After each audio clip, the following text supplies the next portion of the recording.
Hey guys, welcome back. Thank you for watching. Ivan Blasquez here, certified exercise physiologist. I'd like to let you know that there are two interview articles that I've been featured in. One is from last year that you may have or may have not been aware of. I was interviewed by Dr. Paige Brown-Giroux. She's a social media director at Lyfomic, and she's also a science communication specialist for the College of Science at LSU, which is really cool because we share a Louisiana connection there. Essentially, that was the first one from last year. I'm going to touch on a few key points from that article. And then the second one was with bulkhackers.com, and that kind of talked about, my training as well as my nutrition. So I'll put both of those links down below in the video description. So let's go ahead and get this thing kicked off with the first article. So the title was Time Restricted Feeding, How and When You Break Your Fast Matters. So the summary of this is that the circadian clock plays a role in regards to the fasting and feeding window. And in a nutshell, I talk about how my sweet spot of fasting is 9 to 12 hours. It's really 8 to 12, which kind of aligns with the standard for fasting when we're supposed to give blood and so forth.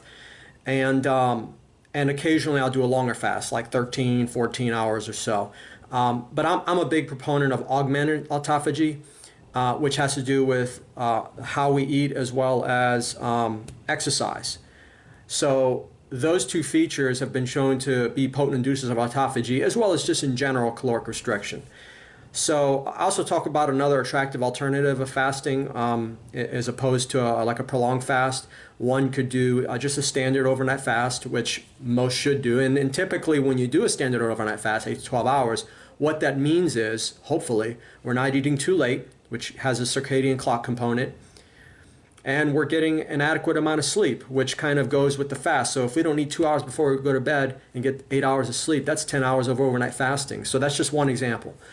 But then there's another way to kind of also accelerate or have accumulated autophagy, and that's with intermeal fasting. So if one eats 3 meals a day, which one study they found that intermeal fasting led to autophagy activation. So I found that to be fascinating, and that kind of goes in line with Dr. Furman's catabolic anabolic phase in regards to digestion and eating and so forth.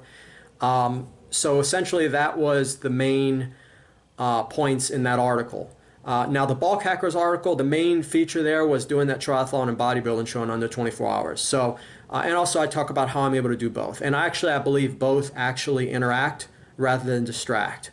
I believe that it depends on how we do it and also the nutrition that we're incorporating with this and recovery and all these things. So anyway, it's a different perspective, and I just wanted to share it. So that's all I wanted to say in this video, and hopefully you guys, if you get a chance, check out those articles. Thank you for watching, and tune in next time.